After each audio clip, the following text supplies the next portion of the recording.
कारण से कई जगह लिखा लक्ष्म्याश्च न गोचरी भवति यन्नापु सखायः प्रभो संभाव्योपि विरंचि नारद शिव स्वयं भुवाद्यैर्नयः। ये रस लक्ष्मी जी को भी नहीं मिला। लक्ष्म्याश्च न गोचरी भवति, नहीं मिला, नहीं मिला, ऐसा भागवत में भी लिखा है। वही बात यहां भी कहते हैं। गोचरी भवति, इनको दिखाई भी नहीं पड़ा लक्ष्मी जी को वो रस। लक्ष्म्याश्च न गोचरी भवति नापु सखायः प्रभो, कृष्ण के सखा भी नहीं प्राप्त कर पाए जो कि भगवान के नित्य साथ खेलने वाले थे। फिर लक्ष्मी जी तो की क्या चलाई। लक्ष्म्याश्च न गोचरी भवति यन्नापु सखाया प्रभो, प्रभु के नित्य जो सखा थे वो भी नहीं पा पाए। और संभाव्योपि विरंचि नारद शिव स्वयं भुवाद्यैर्नयः। विरंची शिव ये सब जितने हैं ये भी उनकी संभावना ही नहीं कर पाए। फिर कहां मिला यो वृंदावन नागरी पशुपति स्त्री भाव लभ्या कथम। वो जो बनचरियां थी ब्रज की, गोपों की गोप वधूटियां, संभाव्योपि विरंची स्वयं भुवाद्यैर्नयः यो वृंदावन नागरी पशुपति स्त्री भाव लभ्या कथम। राधा माधव योर ममास्तु सरहो दास्याधिकारोत्सव। तो इसीलिए यहां पर ब्रह्मेश्वरादि, आदि शब्द से ब्रह्मा और ईश्वर श्री कृष्ण तक को लिया गया, लक्ष्मी जी को लिया गया, और आदि शब्द से आगे नारद आदि को भी लिया जाएगा, जिसको आगे कहेंगे। ब्रह्मेश्वरादि सुदुरूह पदारविंद श्रीमत्पराग परमाद्भुत वैभवाया सर्वार्थ सार रसवर्षि कृपार्ध दृष्टेस् तस्या नमोस्तु वृषभानुभुवो महिम्ने। नमो महद्भ्योस्तु नमः शिशुभ्यो।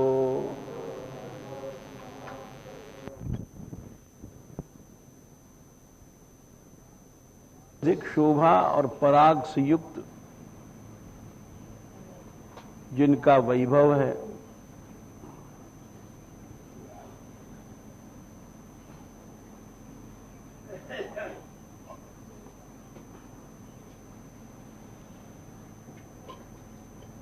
सभी पुरुषार्थों का सार जो प्रेम है,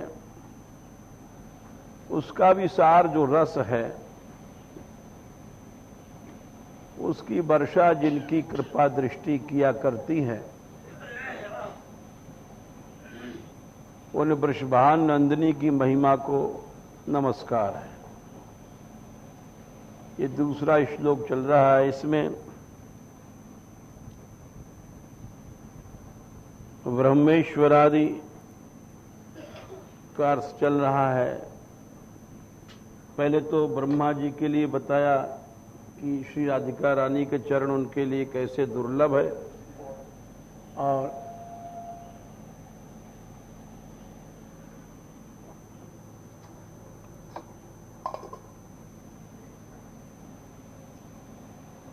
शिव जी के लिए बताया, फिर श्री कृष्ण के लिए भी बताया। उनके लिए भी दुर्लभ हो जाता है जब श्री राधिका रानी मान कर लेती हैं तो उनके चरणों की प्राप्ति। और उद्धव जी की भूमिका कल बता रहे थे।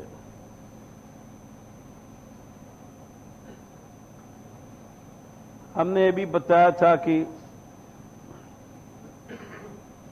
भागवत के अनुसार तो लक्ष्मी जी को चरण दुर्लभ रहे ही, किंतु गर्ग संहिता के अनुसार लक्ष्मी जी को रास में प्रवेश मिला है जब श्री राधिका रानी का अनुगत्य उन्होंने स्वीकार किया है। राधा रानी के टोल में बहुत सी लक्ष्मी जी की सहचरियां भी थीं।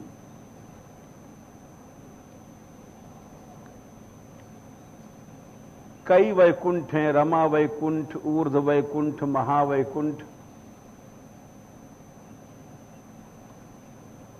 उन सब की सहचरियों को यहां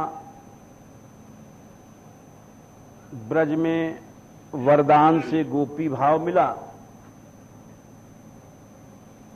उनका जन्म 6 वृषभानुओं के घर में हुआ था।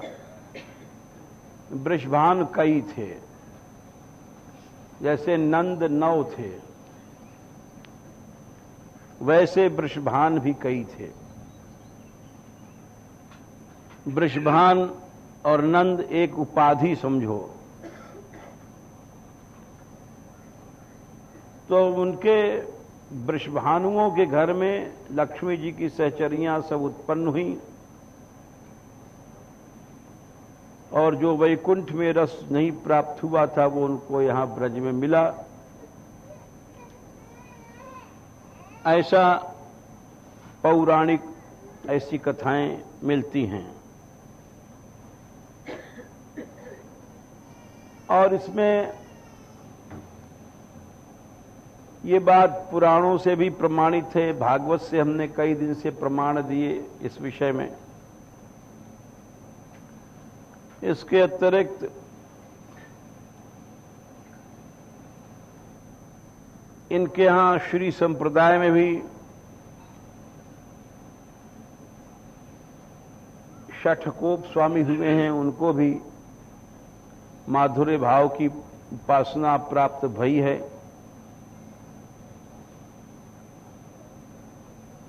समय समय पर ऐश्वर्य वालों को भी जब श्री जी कृपा होती तो प्राप्त हो जाती है।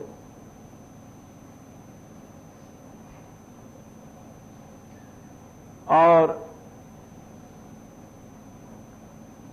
तो इस तरह से लक्ष्मी जी के 2 रूप हुए। जो ऐश्वर्यशालिनी हैं, ऐश्वर्य दृष्टि से तो उनको कभी प्राप्त नहीं होता है। जब वे आश्रय लेती हैं माधुर्य का, श्री जी का, तब कहीं कहीं प्राप्ति का उल्लेख आता है। यानी ये एकमात्र श्री राधिका रानी के अधीन है रस।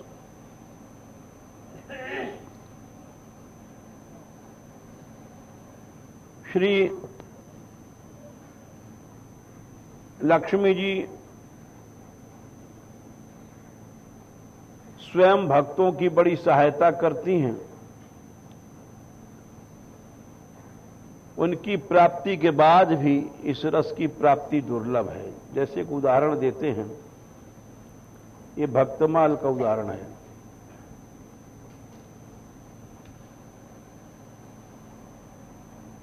माधवदास जी हुए हैं एक भक्त,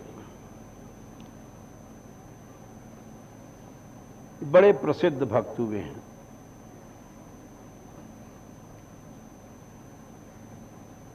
और उनको बहुत कृपा प्राप्त भई जगन्नाथ जी की, भगवान की, लक्ष्मी जी की। परंतु फिर भी वृंदावन रस उनको वहां नहीं मिल सका था नीलाचल में। वो यहां आने पर ही मिला, ऐसा भक्तमाल में उल्लेख मिलता है।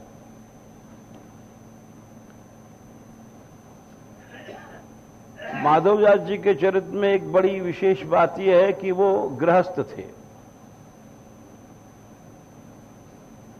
और गृहस्थ में भी गृहस्थ कोई निकृष्ट वस्तु नहीं है। भगवान का प्रेम तो कहीं भी प्राप्त किया जा सकता है। भगवद रति के लिए ज्ञान वैराग्य की अपेक्षा नहीं है, कोई आश्रम की अपेक्षा नहीं है, जाति की अपेक्षा नहीं कि ब्राह्मण को ही मिलेगी या विरक्त को मिलेगी। सब ब्रजवासी गृहस्थ थे,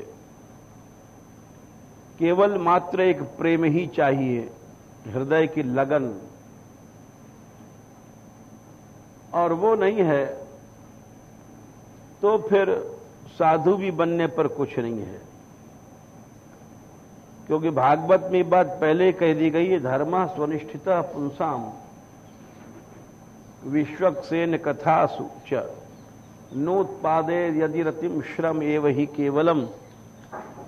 4 वर्ण 4 आश्रम के जितने धर्म हैं,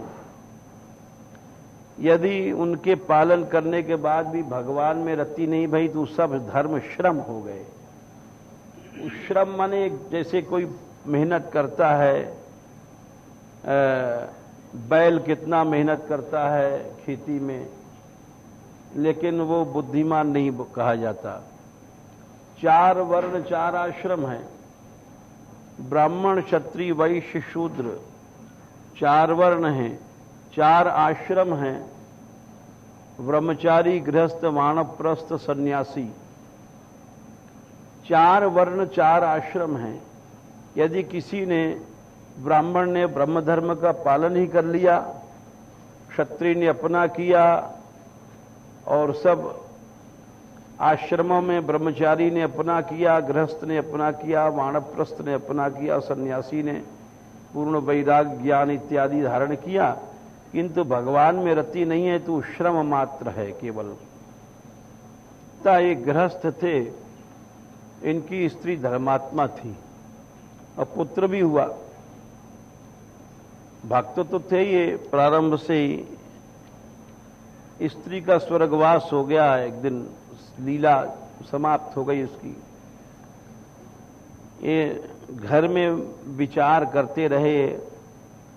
12 ब्राह्मण जब हो गया, भोजन इत्यादि जैसा संसार में रीति है, तो ये विचार करते रहे कि देखो शरीर विनाशी है, जैसे स्त्री मरी है एक दिन हम भी मरेंगे, तो क्यों न जल्दी से प्रभु की प्राप्ति कर ली जाए। उन्होंने सोचा परिवार है, मेरी मां भी जीवित थी, पिता भी थे, बेटे भी थे इनके। सोचते सोचते उन्होंने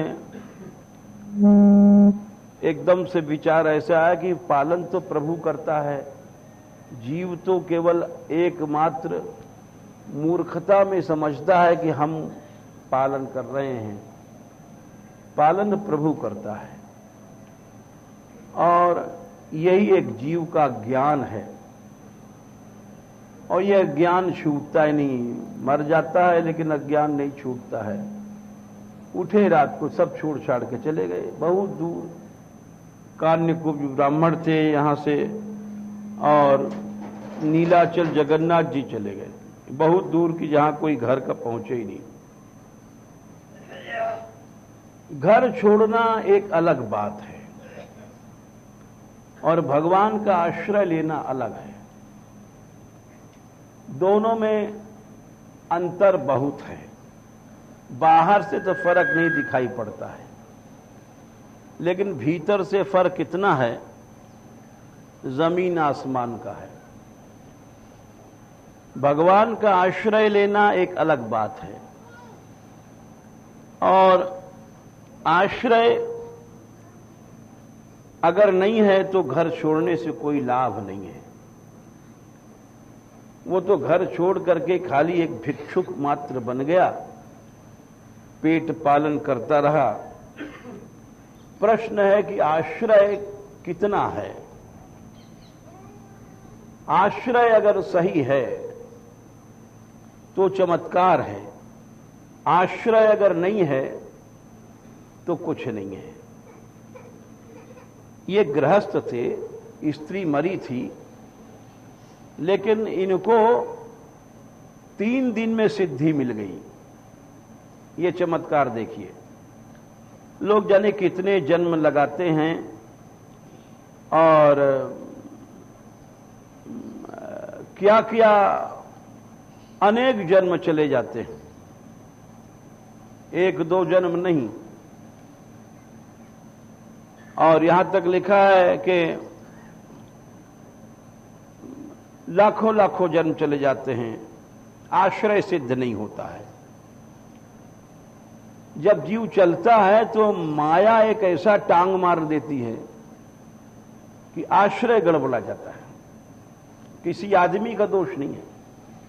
हम आज सवेरे सोच रहे कि देखो बेचारे ये लोग, जब बाहर से लोग आते थे मंगला में और ये बड़ा कीर्तन करते थे, नगर फेरी करते थे, तो किसी आदमी का दोष नहीं है। माया रानी ने एक ऐसा टांग मार दिया कि सबकी भक्ति ठंडी हो गई।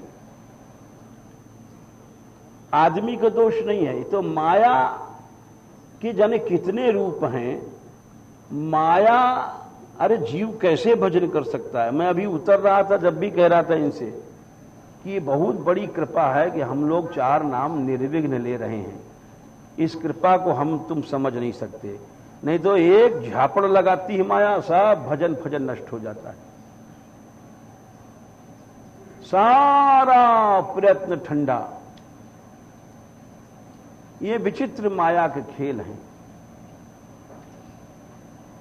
तो आश्रय सिद्ध हो जाए तो एक क्षण में भगवान मिल जाए। अब इसका एक प्रमाण है माधवदास जी का चरित्र है। घर से चल करके वे नीलाचल गए।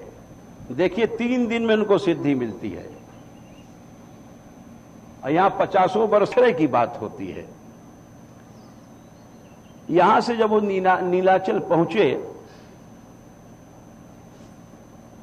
तो वहां नीलाचल में जाकर के जगन्नाथ जी के दर्शन किया और दर्शन करने के बाद शांत जाकर के एक जगह बैठ गए, प्रसन्न होकर के कि ये सब छूट गया संसार।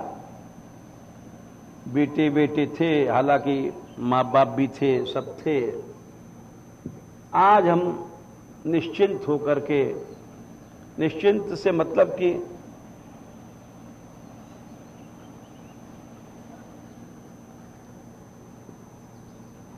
फकीर हो गए। फकीर हमने कहा था कौन होता है? फिकर फाक फकनी करे आको नाम फकीर। जैसे तमाकू खा के लोग थूक देते हैं, वैसे फकीर उसको कहते हैं। फिकर माने चिंता को तमाकू बना करके फांक करके थूक दिया, उसका नाम फकीर है, जिसको कोई चिंता नहीं। पूर्ण आश्रय जब होता है, भगवान ने कहा निर्द्वंद्वो निरित सत्वस्थो निर्योगक्षेम आत्मवान। योग क्षेम की कुछ चिंता नहीं करता, बस उसी को नाम फकीर है। ये कठिन है। इसी को आश्रय की सिद्धि कहते हैं। सामने मृत्यु है, प्रहलाद जी के सामने मृत्यु है, लेकिन चिंता नहीं है। भीषण परिस्थिति है, चिंता नहीं है। बस इसी को कहते हैं आश्रय की सिद्धि। ये नहीं होती है। ये माधवदास जी को 3 दिन में हो गई।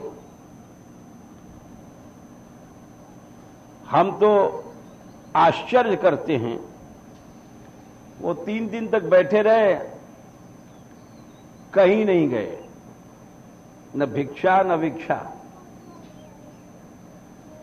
बोले अब सब कुछ छोड़ दिया है तो जीवन भी उसके हाथ में है, मरण भी उसके हाथ में है, कुछ सोचना ही नहीं है। बस अभी हम तो सोचेंगे कलेव नहीं मिला, कोई कहते हैं राजभोग भोजन दोपहर नहीं मिला, चाय नहीं मिली। कितने लोग कहते हैं सवेरे से बताइए यहां आए आपके आश्रम में, चाय नहीं मिली, ये नहीं मिला, वो नहीं। तो ये अरे कुछ मिला नहीं मिला, ये सोचना ही बंद कर दो। चीजें आश्रय भगवान से अलग कर देती हैं, छोटी छोटी बातें।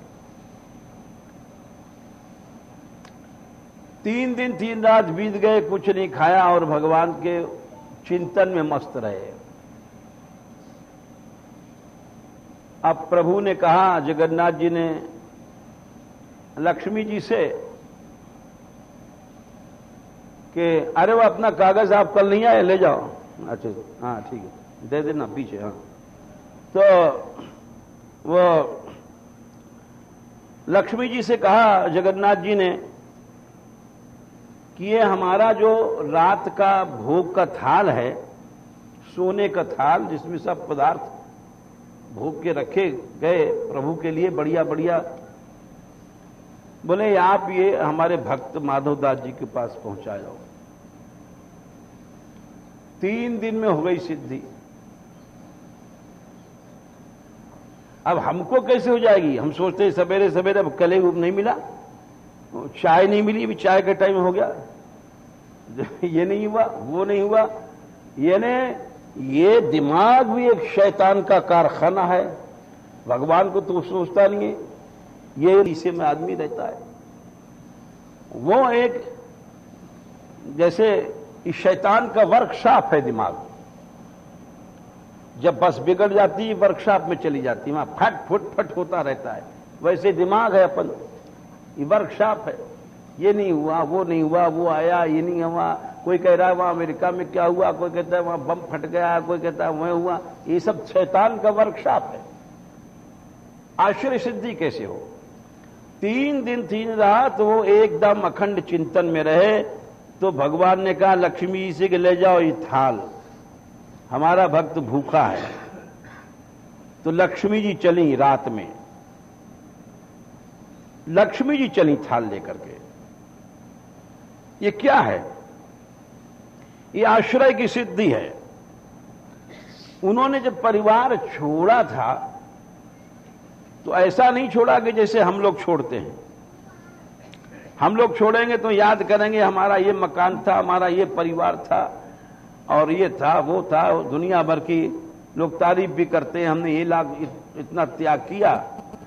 अरे ये सब क्या तुमने छोड़ा? अभी तुम उसकी याद ही किए बैठे हो, छोड़ा तुमने क्या? तुमने कुछ नहीं छोड़ा। तुम्हारे दिमाग में तो वो बात लिखी हुई है, छोड़ा तुमने क्या है? छोड़ना सीखो जगन माधव दास जी से। उनको इसी जीवन में सब कुछ मिला। आगे हम जो ब्रजरस बता रहे हैं वो भी मिला, हम पहुंच रहे हैं वहां तक। किस तरह से बढ़ता जाता है व्यक्ति, यदि उसका रास्ता सही है तो, और नहीं तो एक टांग माया मार देती है। हमने बताया 50 बेचारे आदमी आते थे, 50 रुक गए। एक माया ने लगाया झापड़। अरे जीव भजन क्या कर सकता है? जीव तो बड़ा दुर्बल है।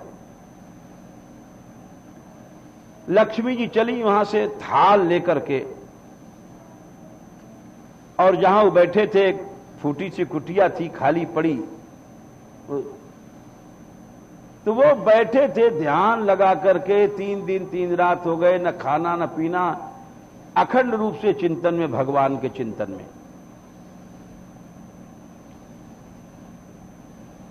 प्रश्न है चिंतन का। मैं अब अपनी एक कच्चा चिट्ठा रख रहा हूं आपके सामने। अपना इसलिए रख रहा हूं क्योंकि हमारे अनुभव में आया, तो इसलिए रख रहा हूं। जब हम यहां आए थे ब्रज में, तो साहब हमने भी कहा निर्जला व्रत करना चाहिए। तो जन्माष्टमी थी, चलो निर्जला व्रत करेंगे। अब निर्जला व्रत करके हमने कहा प्रभु के दर्शन करेंगे। नंदगांव है तो पैदल जाएंगे, और बड़ी धूप तेज थी, और गए सो जल्दी जल्दी दौड़ते दौड़ते गए कि जल्दी दर्शन करें। वहां पहुंचते पहुंचते जसोदा कुंड पर ऐसा निकला कि प्राण निकल जाएंगे। जिंदगी में पहली बार तो निर्जला किया था हमने, और वो धूप वो भादों की तेज, और उसमें भी यहां से दौड़ दौड़ के जाना। तो वहां पर कृष्ण की का चिंतन हुआ नहीं। हमको जितनी देर वहां बैठे रहे 12 बजे तक याद आता रहा ठंडाई, नींबू की शिकंजी, फालसा का शरबत, संतरे का शरबत, लस्सी दही की, और आम वाम, दुनिया भर की चीज याद आती रही। मैं अपने आप ही बताऊं, भगवान तो याद नहीं आए, क्योंकि प्यास के मारे ऐसा लग रहा था जैसे प्राण निकला। तो हमने समझ लिया कि भैया अब आज से पीछे हमारी शक्ति नहीं है, मैं तो नहीं करूंगा। खैर 12 बजे तक हुआ, उसके बाद में जाकर के किसी तरह से वो, तो अभी हम तुलना इसलिए कर रहे हैं कि अब हमको कहां से ठाकुर जी दिखाई पड़ जाएंगे। जब उनको 3 दिन 3 रात हो गए और उनको एकमात्र चिंतन भगवान का, न खाने का पीने का है, तो मैं ये दिखा रहा हूं कि अपनी हालत जो हम अब इससे आप समझ लीजिए कि हमारा क्या हालत है और उनकी क्या हालत है, जमीन आसमान का फर्क है। तो इसीलिए लक्ष्मी जी आई। जिस समय लक्ष्मी जी आई हैं, थाल हाथ में सोने का, और लक्ष्मी जी का गौर वर्ण है विद्युत कांति बिजली की तरह। कुटिया के द्वार से गई हैं घुस करके, लेकिन उनका ध्यान ऐसा लगा था,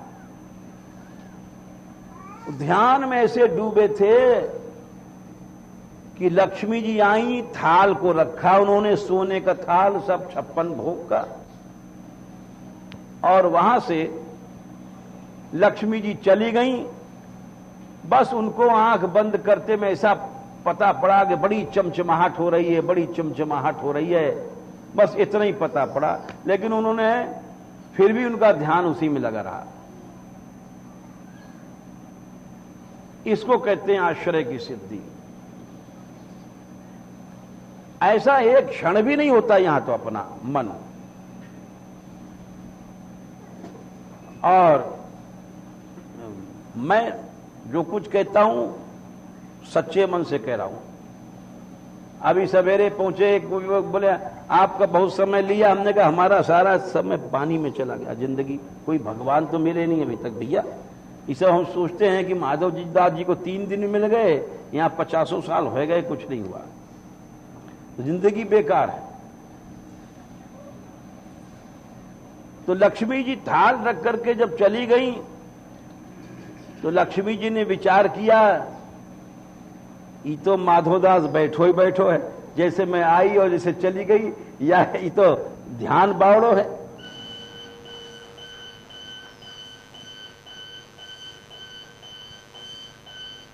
तो उन्होंने जाते जाते विशेष प्रकाश किया कुटिया में।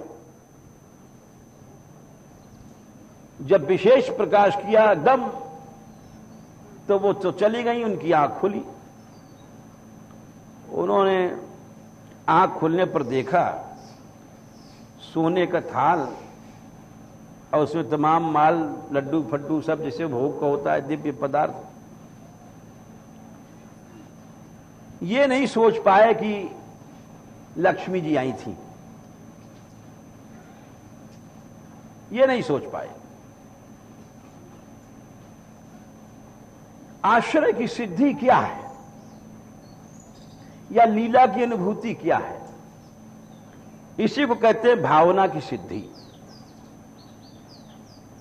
ऐसी वृत्ति की जो तल्लीनता है, वही अपने इष्ट को सामने लाकर रख देती है, और कुछ नहीं है। सारा दोष हमारा है, प्रभु के यहां कोई कमी नहीं है। आज वही ठाकुर हैं, वही श्री जी हैं, लेकिन करें क्या, जब हमारा ये मन डेविल्स वर्कशॉप है, शैतान का। देखा उन्होंने थाल है, अच्छा उठ के पा लिया, प्रभु कृपा है, पा के ध्यान में डूब गए।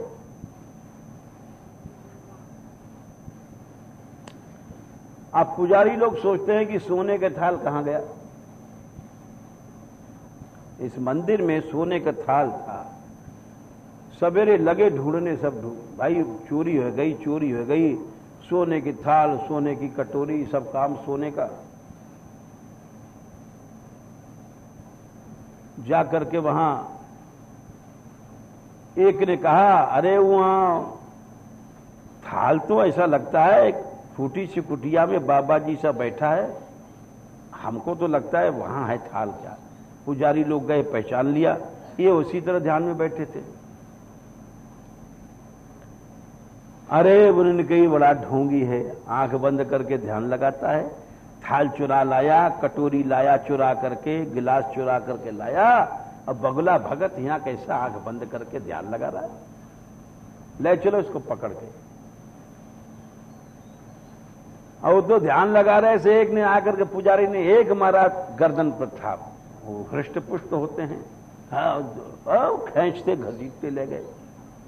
अरे बोलने का भैया क्या? अरे भैया क्या अभी बताओ, चल यार भैया भैया ले जाके बेतों की, जगन्नाथ जी में बेत नामी होते हैं, सटासट लगाने पीठ पर बेत मारने लगे।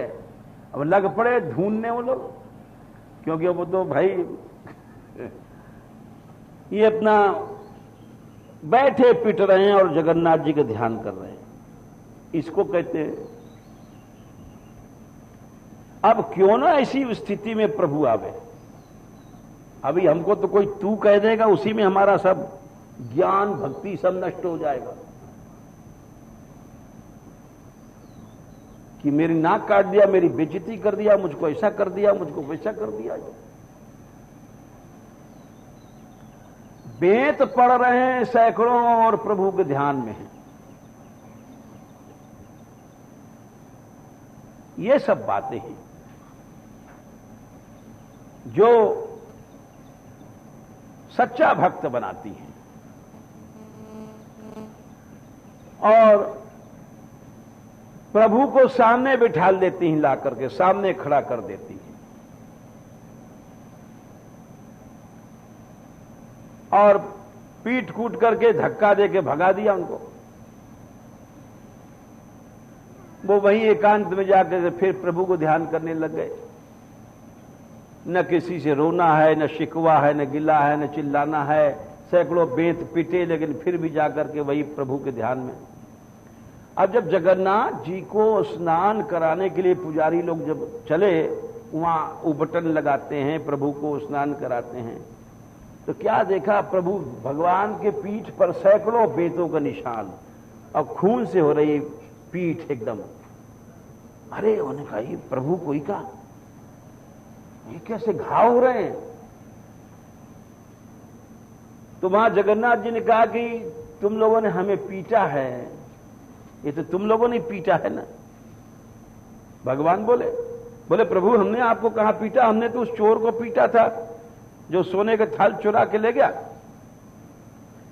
बोले चुरा के नहीं ले गया था, मैंने लक्ष्मी जी से भेजा था थाल। माधव दास का शरीर मेरा ही शरीर है, उसको कोई चोट नहीं आई, सारी चोट तो मेरे ऊपर गई है। भगवान का भक्त इतना एक हो जाता है भगवान से कि भगवान का शरीर और भक्त का शरीर अलग नहीं रहता, दिखाई पड़ता है अलग हमको आपको। एकता क्यों होती? उसकी भावना की एकता है। भावना से ही मनुष्य भगवान से एक होता है।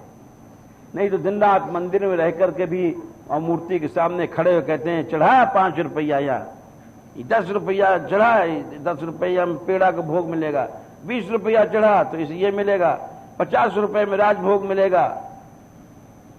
वहां यही सब, भगवान से मन की एकता कहां हो जाएगी? एकता हो रही है पैसे से, रुपया से, नोट से। तो श्री जगन्नाथ जी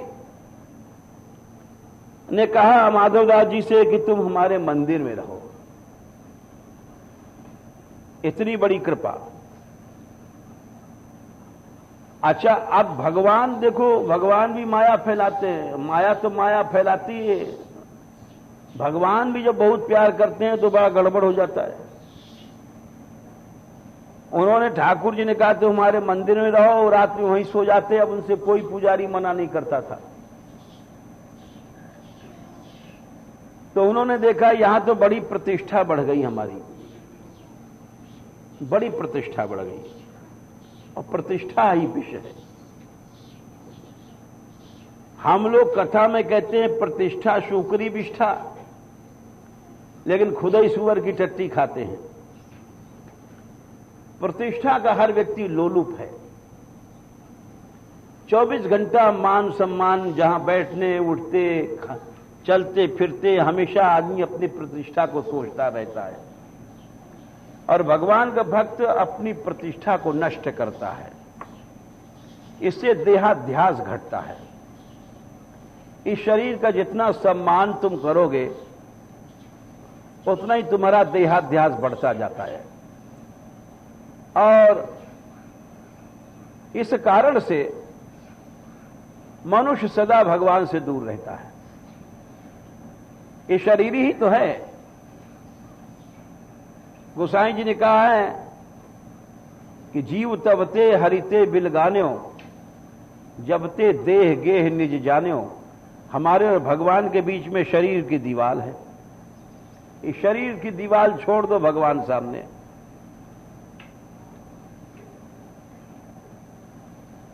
माधवदास जी ने भिक्षा मांगना शुरू कर दिया। क्यों? कि इज्जत घट जाए हमारी। यहां मंदिर में सिद्ध की तरह खाने में फायदा नहीं है। और जब उनको दस्त लग गया एक बार, तो सोचते क्या है, दस्त भी ऐसा लगा कि उनको लगा कि अब प्राण नहीं बचेगा। किसी से सेवा लेना ठीक नहीं है। भक्त की ये भावना होती है। बड़ा कठिन है भक्त बनना। हमें याद है कि एक महात्मा जी बीमार थे, उनका शिष्य देखने आया। तो जब आया था, उसने देख करके प्रणाम किया, 30 रुपए भेंट किया। तो उन्होंने यों फेंक के मारा 30 रुपए। बदमाश कहीं का, अभी बेटा बेटी के ब्याह में बहुत हजारों रुपए खर्च कर देगा, अब गुरु को 30 रुपए भेंट किया। अरे शिष्य हमारा कोई मदद दे। तो भगवान, वहां तो माधवदास जी की सारे जगन्नाथ जी में प्रसिद्धि थी, परंतु वे सोचते हैं कि हम अपनी प्रसिद्धि को नष्ट कैसे करें। हमको किसी की सेवा नहीं चाहिए। और जंगल में समुद्र किनारे चले गए। समुद्र किनारे जहां कोई सेवा करने वाला न हो, इसको कहते हैं आश्रय की सिद्धि।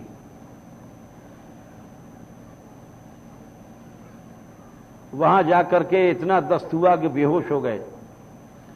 भगवान स्वयं उनका शौच, उनकी टट्टी धोते थे पानी डाल करके।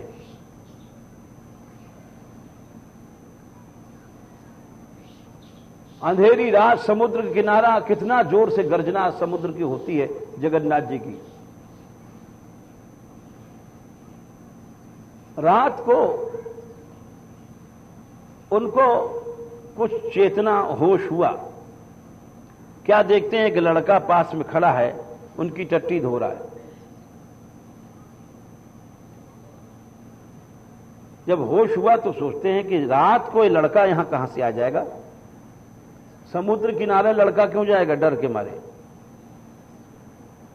ये तो हमारे प्रभु हैं। हाथ पकड़ लिया, बोले आप जगन्नाथ जी हो, आप छल क्यों करते हो। प्रभु बोले नहीं नहीं नहीं, हम तो यहां के रहने वाले हैं। बोले नहीं, अब हमारा अंतिम समय है, आप छल मत करो। आप अपनी झांकी दिखा दो प्रभु।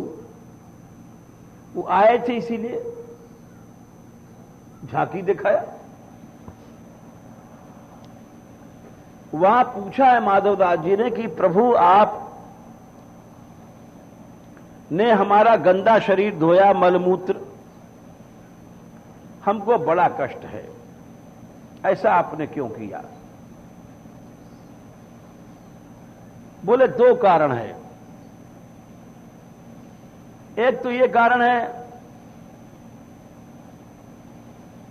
कि जीव के कर्म भोग रहते हैं तो दूसरा शरीर लेना पड़ता है। माधवदास जी बोले प्रभु ये बात तो हम नहीं मानते, आप कर्म भोग मिटा नहीं सकते हो क्या। तब असली कारण बताए। बोले असली कारण है कि हमको भी भक्तों की सेवा में सुख मिलता है।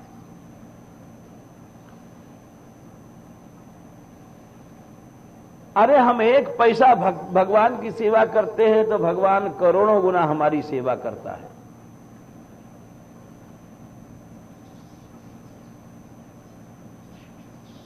भगवान स्वयं भक्त की सेवा के लिए प्यासा रहता है, परंतु होना चाहिए वही बात है कि आश्रय अनन्य।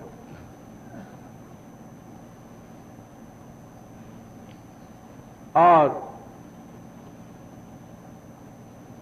अनेक रूप में आता है। मैं अब क्या बताऊं, लेकिन बता भी रहा हूं कि जब हम घर से चले थे, यहां आए थे ब्रज में, जब भिक्षा नहीं मांगते थे, मांगना जानते ही नहीं थे, वो जीवन अब चाहते हुए भी नहीं आ पाता है। उस समय कभी कभी एक दिन में 20 घंटे बीत गए, 24 घंटे बीत गए, जाने कहां से भोजन मिलता था।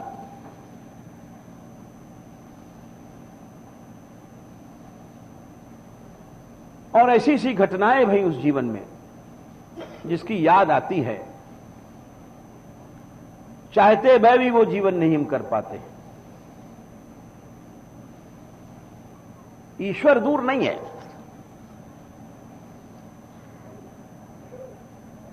जाने हर जगह ऐसी घटनाएं घटी हैं।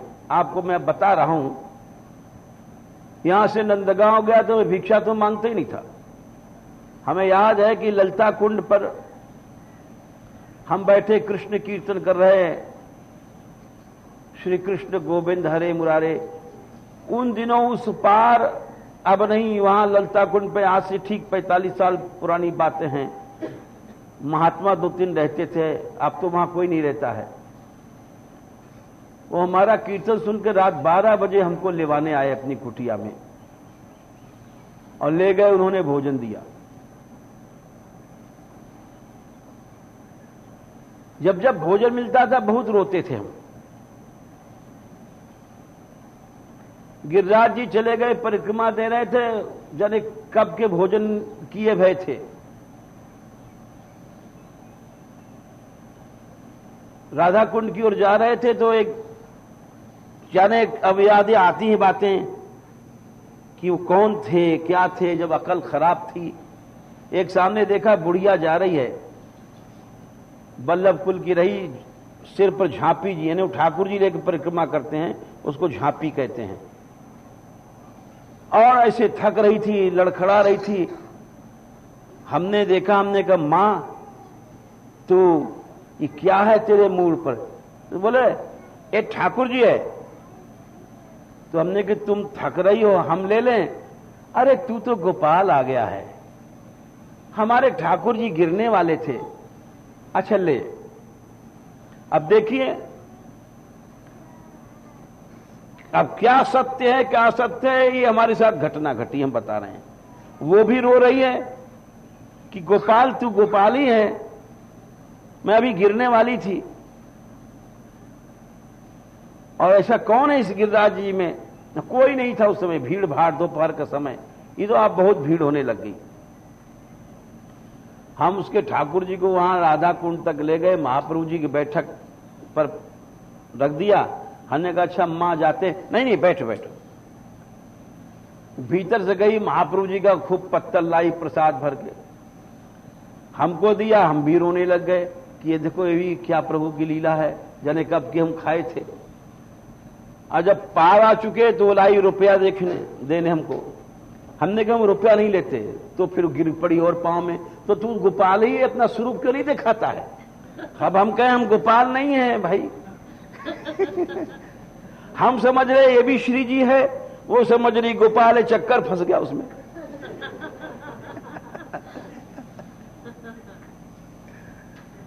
तो वो सुनहरे दिन होते हैं, वो फिर जिंदगी में नहीं आते हैं। अब तो सुविधा का जीवन है, खा रहे हैं पी रहे हैं, कुछ जीवन नहीं है, अब तो मुर्दा जीवन है।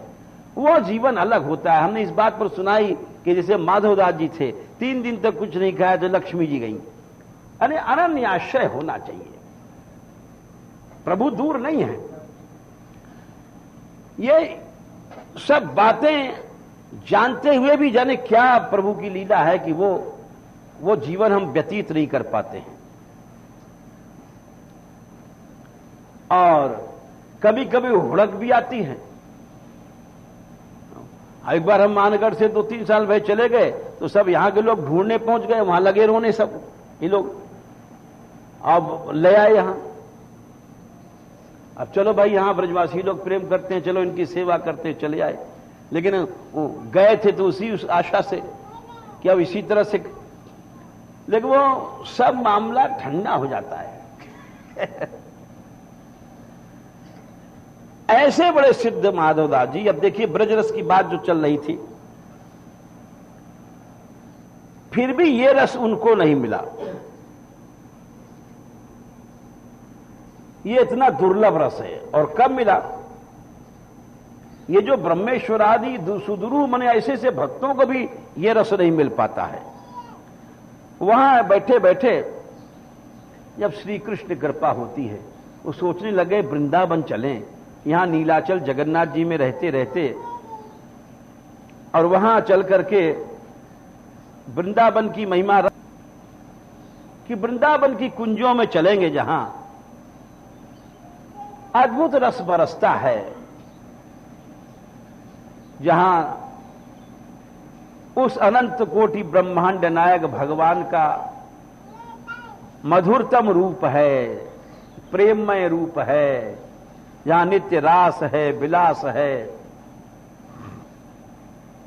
आनंद है, उल्लास है, चोज है, उमंग है। इतने बड़े भक्त, रास्ते में एक बुढ़िया ने निमंत्रण किया। जब भोजन करने बैठे तो बुढ़िया रोने लग गई। तो माधवदास जी पूछते हैं कि मां तू रो क्यों रही है? बोले रो इसलिए रही हूं, ये तेरा साथ जो लड़का है इतना सुंदर है, तू कहां से भगा के लाया? ठाकुर जी साथ साथ चल रहे हैं,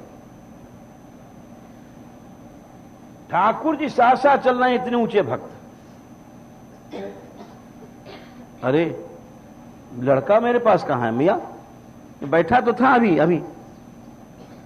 अरे समझ गए, जगन्नाथ जी हमारे साथ चल रहे हैं। खैर आए वृंदावन में, बीच में और कई घटनाएं घटी। कैसे कैसे ग्रस्त के यहां एक वैश्यानी ने एक महंत मिले, वो सब छोड़िए, महंतों की चर्चा तो क्योंकि बहुत जरा खट्टी है। वृंदावन आए, गए वहां बिहारी जी के दर्शन करने। ये उस समय की बात है जब स्वामी हरिदास जी थे। वहां भोग में देर थी, चना बट रहा था, चना ले लिया उन्होंने। चना ले करके जो मिल गया ले लिया। यमुना जी के पुलिन पर गए और वहां यमुना जी के पुलिन पर हृदय से ध्यान दिया प्रभु को, लो प्रभु चना पाओ। वो चना बिहारी जी ने 56 भोग छोड़ दिया। प्रभु की लीला देखिए, स्वामी हरिदास जी का 56 भोग छोड़ दिया।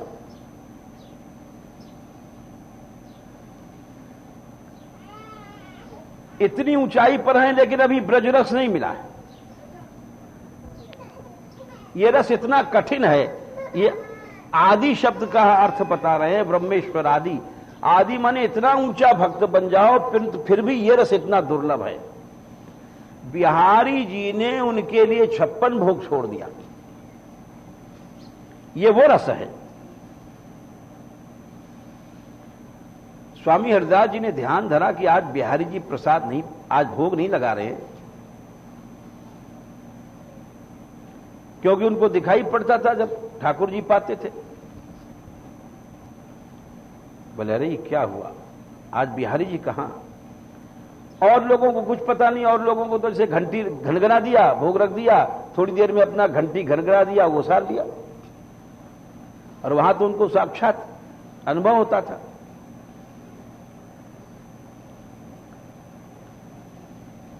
थोड़ी देर में बिहारी जी दिखाई पड़े तो बोले, महाराज आज आप यहां नहीं थे 56 भोग में? बिहारी जी बोले, हां मैं नहीं था। बोले, आप कहां थे? बोले, मैं माधवदास जी ने चना भोग लगाया था, उस चना को पाने गया था। समझ गए स्वामी हरिदास जी कि प्रबल भक्त हैं, कोई आए हैं, चना का भोग रखा है, 56 भोग छोड़ दिया बिहारी जी ने, चना का भोग पाने चले गए। प्रभु स्वतंत्र हैं। अच्छा महाराज, आदमियों को ढूंढा, देखो पुलिन में जाओ और पता लगा के लाओ माधवदास जी कहां हैं। क्यों समझ गए कि तो रोज ही अट्टपट्ट भोग लगा देंगे? माधवदास जी को बुलाया उन्होंने और फिर माधवदास जी से इस रस की चर्चा किया। बोले, ये रस महाराज बड़ा कोमल है, ये भक्ति रस से आगे की बात है।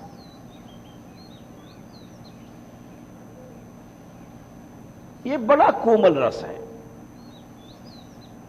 इस बात को एक जगह एक श्लोक आता है श्रीमद् राधा सुधा निधि में,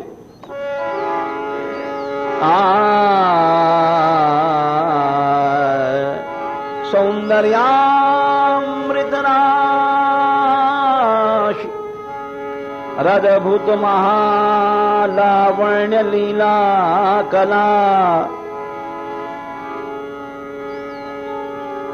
कालिंदी वरवीची डंबर परिस्फूर्जत कटाक्ष छवि सा कापि स्मर केलि कोमल कला वैचित्र कोटि स्फुरत प्रेमानंद घनाकृतिर दिशतु में दास्यम किशोरी मणि। बोले, महाराज ये किशोरी मणि राधा रानी का रस है। ये कैसा है? पहले तो राधिका रानी का स्वरूप सुनो तुम। सौंदर्यामृत राशि, सुंदरता का सागर मथा गया, उससे अमृत निकला। उस अमृत की राशि जो थी वो लाडली जी थी।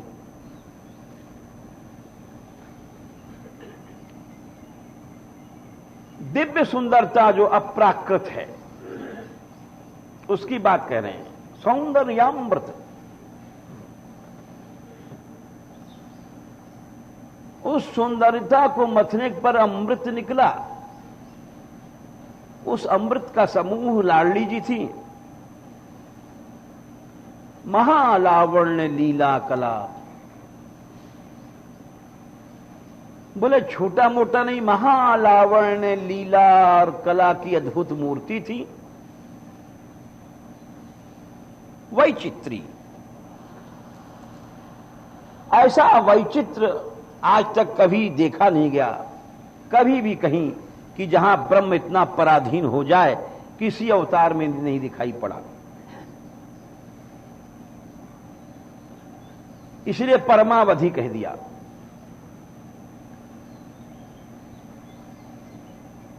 बोले उस प्रेम कला की वैचित्री की परमावधि थी राधिका रानी।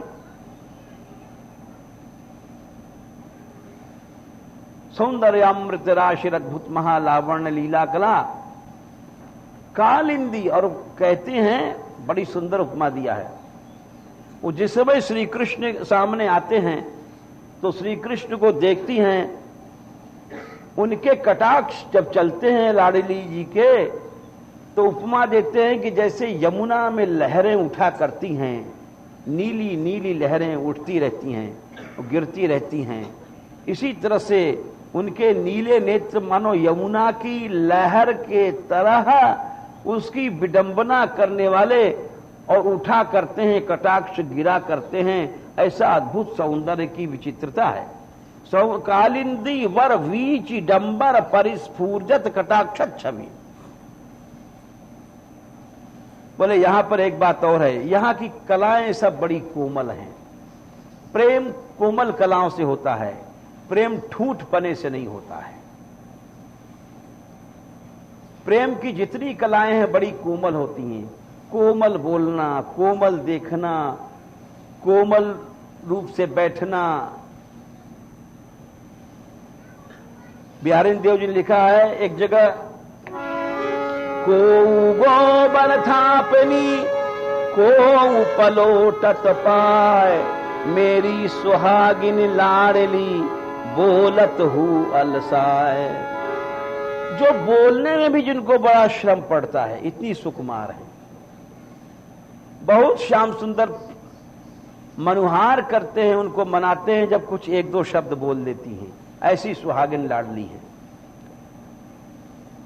तो कोमल कला है, सा कापि स्मर केली कोमल कला, वैचित्र कोटि स्फुरद। ऐसी जो प्रेमानंद घनाकृति किशोरी मणि है वो हमको अपना दास्य दें। तो स्वामी हरदास जी ने कहा कि महाराज हमारे यहां बड़ी कोमल भावनाएं हैं, हम लोग बिहारी जी को बहुत कोमल पदार्थ भोग लगाते हैं। कोमल शैया, कोमल भोजन, बड़ा कोमल बोलन, कोमल चितवन। तब जाकर के माधव दास जी को उस रस का, जब वृंदावनेश्वरी ने कृपा किया, जब ज्ञान हुआ, तो यह रस इतना दुर्लभ है। इसीलिए आदि माने इतनी ऊंचाई पर भक्त पहुंचने के बाद भी इस रस को नहीं पा सकता है। इस रस को पाने का एक ही मात्र है, राधिका रानी के चरण। सातवां